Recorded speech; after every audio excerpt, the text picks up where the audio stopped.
ہماری یہ ہے کہ آپ حضرات کو اللہ تعالیٰ کا شکر کرنا چاہیے. ہاں، کہ اللہ نے آپ کو دین کے کام کی توفیق دے کر اس کام میں آپ کو آگے کر دیا. ہاں، آپ کو لوگ اس کام سے پہچانتے ہیں. ہاں، آپ کو اللہ نے آگے بنایا، اس کو کام میں لگایا، کام کے تقاضے اوڑھنے کی توفیق دی. یہ بڑی نعمت ہے کہ آپ کو دین کے کام میں اللہ نے لگایا ہے. ہر آدمی یہ سوچے، یہ رسمی بات نہیں، رواجی بات نہیں کہہ رہا ہوں. موسیٰ علیہ السلام کو اللہ نے نبوت دی، ان سے اللہ نے بات چیت کی تو فرمایا موسیٰ اس کا شکر کرنا. ٹھیک ہے، انی اصطفیتک علی الناس برسالاتی وبکلامی فخذ ما آتیتک وکن من الشاکرین. اے موسیٰ، میں نے آپ کا انتخاب کیا ہے، میں نے آپ کو چنا ہے لوگوں کے درمیان میں سے اپنے کلام کے لیے، اپنی نبوت دینے کے لیے. ہاں، اس لیے اس کی قدر کرو موسیٰ، اس پر شکر کرو کہ ہم کو دین کی نعمت ملی ہے. تو کیا کرنا چاہیے کہ اس کا شکر کریں. ہاں، اس کا حق ادا کریں. شکر کرنے کا مطلب یہ نہیں کہ ہم لوگوں میں مشہور ہو جائیں. یہ شہرت کی تو اللہ کے یہاں کوئی قیمت ہی نہیں ہے. شہرت کی کوئی قیمت نہیں ہے. صلاحیت اللہ دیتے ہیں، ان صلاحیتوں کو دین پر لگانا ہے. شہرت سے کوئی فائدہ نہیں ہے. آدمی مشہور ہو جاوے، مشہور بہت ہیں، مقبول تھوڑے ہیں. دنیا میں مشہور بہت ہیں لیکن مقبول تھوڑے. اصل تو یہ ہے کہ اللہ کے ہاں ہماری چیز مقبول ہو جاوے، اللہ کو پسند آ جاوے. یہ اصل ہے. لوگ جانیں گے، لوگ ہماری تعریف کریں گے، اس کا کوئی فائدہ نہیں ہے. لوگ برائی کریں، اس کا کوئی نقصان بھی نہیں ہے. جی ہاں، انبیاء کرام کے ساتھ دونوں باتیں، لوگوں نے ان کی برائیاں بھی کی. ہاں، کیا کچھ نہیں، فرمایا صبر کر لو. وَاصْبِرْ عَلَىٰ مَا يَقُولُونَ. لوگ جو باتیں کرتے ہیں اس پر آپ صبر کرو، انہیں چھوڑو. آپ ٹھیک ہے. تو میں نے کہا کہ اللہ تعالیٰ نے آپ کو اس کام میں لگایا ہے، اس کا شکر کریں. ہاں، تاکہ یہ نعمت اور بڑھے. ہاں، اور بڑھانا چاہیے.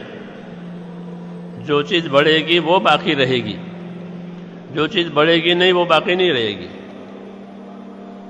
اس لیے لوگ اپنی ضروریات کے لیے مال بڑھاتے ہیں، کیونکہ روز ضرورتیں پیدا ہوتی ہے. اگر مال نہیں بڑھائے تو ضرورتوں کا بھی نہیں ہوگا، وہ ختم ہو جائے گا. اس لیے آگے بڑھنا کام میں یہ اصل ہے. کام میں اپنے آپ کو آگے بڑھائیں.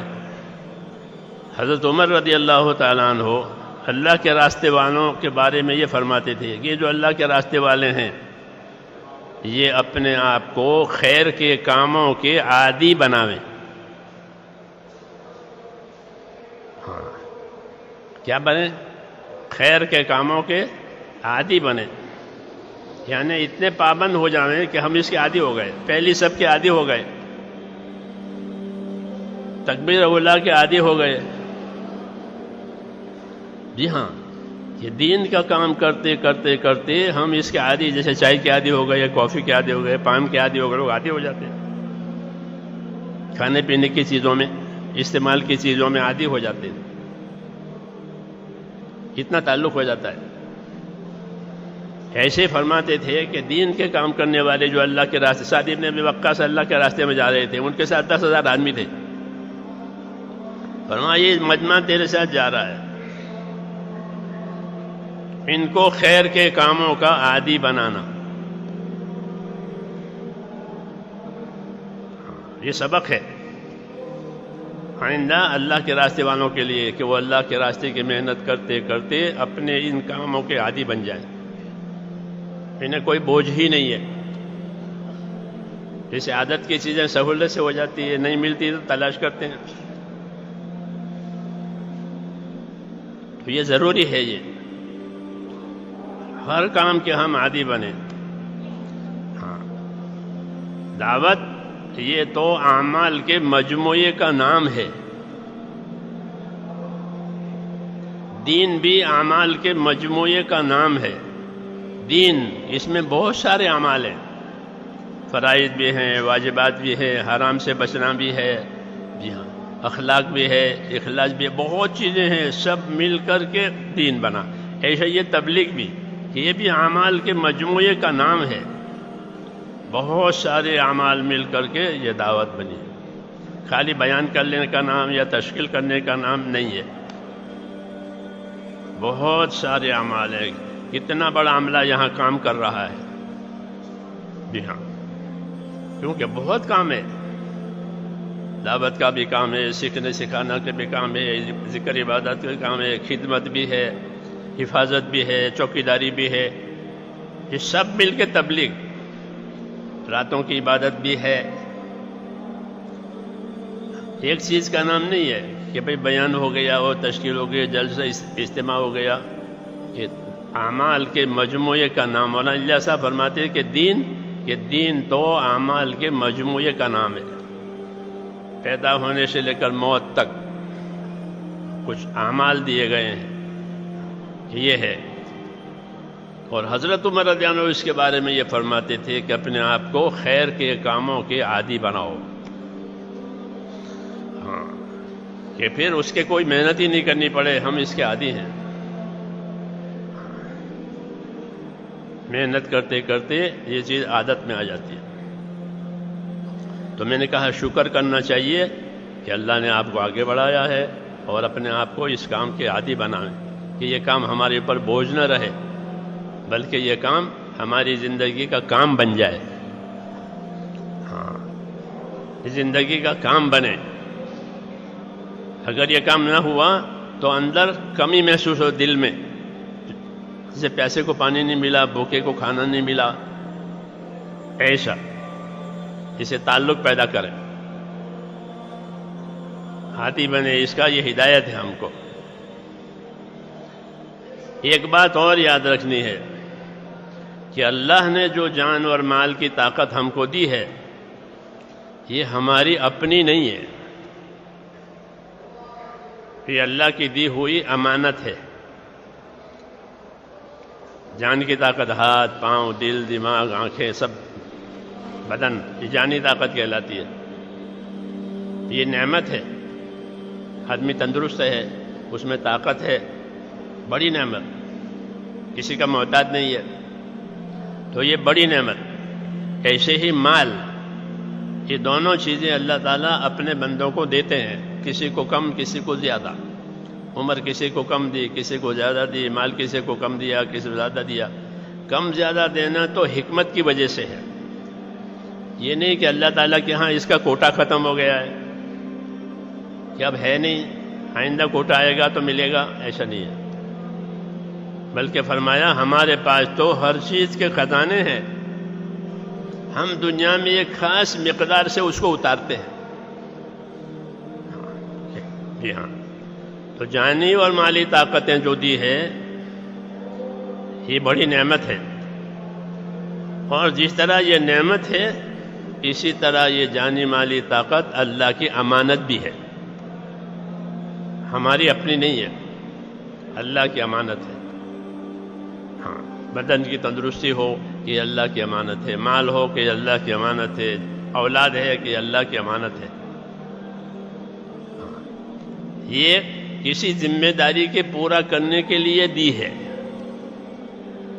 ہاں، شوق پورا کرنے کے لیے نہیں دی ہے، عیش کرنے کے لیے نہیں دی ہے، گناہ کرنے کے لیے نہیں دی ہے، امانت ہے. حکومتیں اپنے کارکنوں کو بہت سی چیزیں گاڑیاں بھی دیتے ہیں، موٹر سائیکل بھی دیتے ہیں، تو وہ سیر کرنے کے لیے، شکار کرنے کے لیے نہیں. بندوق بھی دیں گے تو شکار کرنے کے لیے کہ نہیں، حکومت کے کام کے لیے دیے. جو بھی چیز ان کے پاس ہے حکومت کی، وہ حکومت کے کام کے لیے. مولانا الیاس صاحب رحمۃ اللہ علیہ فرماتے تھے کہ مسلمان کی زندگی سپاہی کی زندگی، سپاہی کے بعد جو کچھ ہے وہ سرکاری ہے، وہ سرکاری کام کے لیے ہے، حکومت کا ہے، حکومت کے کام کے لیے اس کے پاس ہے، اس کو حکومت کا ہی کام کرنا ہے، دوسرا کام وہ نہیں کر سکتا۔ ایسے مسلمان کہ مسلمان کو جو چیزیں دی ہے وہ اسلام کے لیے دی ہے، دوسرے کام کے لیے نہیں دی ہے، غیر اسلامی کام کے لیے کوئی طاقت اللہ نے نہیں دی ہے۔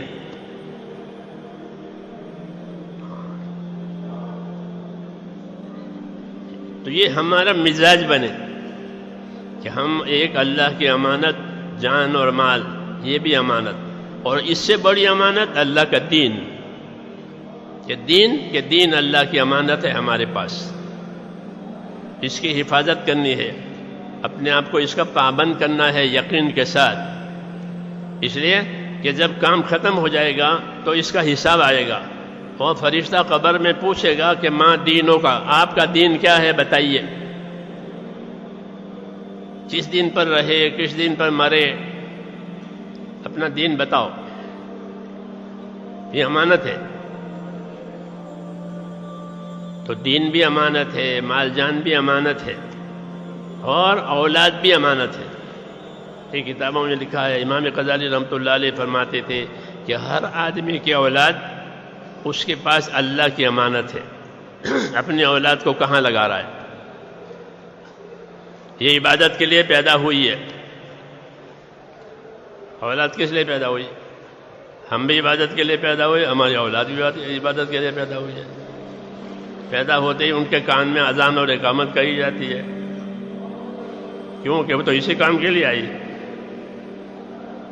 کہ اسی کانوں میں کہ اذان اور اقامت کا ہو، سنت ہے ہماری اسلام میں کہ اپنے اولاد پیدا ہو تو اس کے کانوں میں اذان اور اقامت کا ہو، اس کا اچھا نام رکھو، اس کا عقیقہ کرو، جی ہاں، اس کی دینی تعلیم تربیت کرو۔ پیدا ہوتے ہی شروع ہو جائے گا، پیدا کرنے والا تو اللہ، اور کوئی پیدا کرنے والا نہیں، لا الہ الا اللہ، زندہ آوے، مردہ آوے، بولتا آوے، گونگا آوے، اندھا، یہ قدرت، اس میں کسی کو دخل نہیں، لا الہ الا اللہ۔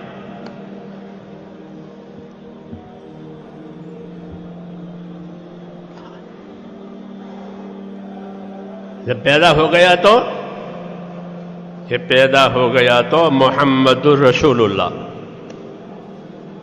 اب محمد الرسول اللہ والی لائن چلے گی، ہاں پیدا ہوتے ہی وہ کیا کہ اس کے کانوں میں اذان کہو،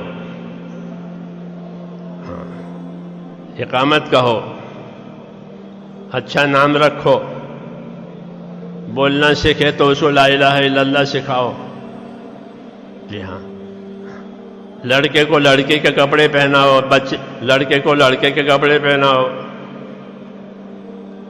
شروع ہو جائے گا۔ ہاں محمد رسول اللہ یہ پیدا ہوتے ہی شروع ہو جائے گا، کہاں تک کہ قبر میں اتارنے تک۔ جب مردے کو قبر میں اتارا جاتا ہے تو سنت یہ ہے کہ اتارنے والے کو ہے بسم اللہ وعلی ملت رسول اللہ، یہ کہہ کر کے اتارنے والے اس کو اتارے کہ بسم اللہ وعلی ملت رسول اللہ، اللہ کے نام کے ساتھ اور محمد صلی اللہ علیہ وسلم کی ملت اور طریقے پر یہ امانت جا رہی ہے ہمارے کندھوں پر سے۔ یہ ترتیب ہے زندگی کی، پیدائش سے لے کر کے موت تک اسلام۔ جی ہاں، اب زندگی کے درمیان میں جو بھی کام کرے وہ لا الہ الا اللہ محمد رسول اللہ کے ساتھ، نماز پڑھے تو اللہ کا حکم محمد صلی اللہ علیہ وسلم کے طریقے کے مطابق، روزہ رکھے، حج کرے، لا الہ الا اللہ محمد رسول اللہ، اللہ کا حکم محمد صلی اللہ علیہ وسلم کا طریقہ، رکوع میں جاوے تو، سجدے میں جاوے تو، حج میں جاوے تو، دکان میں جاوے تو، کھیتی میں جاوے تو، مزدوری میں جاوے تو، لا الہ الا اللہ محمد رسول. اس لیے اس کو سیکھے کہ زندگی کا ہر کام اللہ کے حکم کے مطابق، نبی صلی اللہ علیہ وسلم کے طریقے کے مطابق آوے. مسلمان دنیا دار نہیں ہوتا، یاد رکھو. مسلمان دنیا دار نہیں ہوتا کہ ہم تو دنیا دار ہیں، ہم نہیں نہیں نہیں. هو سماکم المسلمین، اللہ نے تمہارا نام مسلم رکھا ہے. تم دنیا دار کیسے ہو گئے؟ کہتے ہیں لوگ کہ ہم تو دنیا دار ہیں. وہ بیچارے اپنے آپ کو پہچانتے ہی نہیں کہ ہماری کیا شان ہے کہ اللہ نے تمہارا نام مسلم رکھا ہے، یعنی حکم کو ماننے والا، حکم کو پورا کرنے والا. یہ اس کی شان ہے. یہ میرا بندہ ہے حکم پورا کرنے والا، حکم لے کر کے چلنے والا، حکم لے کر زندگی گزارنے والا. ہاں، اس کا یہ مقام ہے، اس کا یہ مرتبہ ہے. اللہ نے اس کا نام رکھا ہے مسلم. اطاعت کرنے والا، بات ماننے والا، بات ٹالنے والا نہیں، بات ماننے والا. تو یہ ہماری شان ہے مسلم، سر سے لے کر کے پاؤں تک مسلم. یہ پولیس کو دیکھتے ہیں نا آپ، سر سے لے کر پاؤں تک پولیس. کتنا ہی بڑا مجمع ہو، شادی کا ہو، جنازے کا ہو، تبلیغ کا ہو، پولیس کا آدمی اگر کھڑا ہے، چھوٹے بچے سے پوچھو کہ یہ کون ہے، بچہ کیا کہے گا؟ پولیس. ہاں، کہ یہ پولیس ہے. وہ سر سے پاؤں تک پولیس ہے. یہ مسلم کے سر سے پاؤں تک مسلم. کیوں؟ کہ اپنے مقام کی حفاظت کے لیے اور اپنے مرتبے کی حفاظت کے لیے اس کو ایسا بننا پڑے گا. بتا دے گا اس وقت وہ ڈیوٹی پر ہے.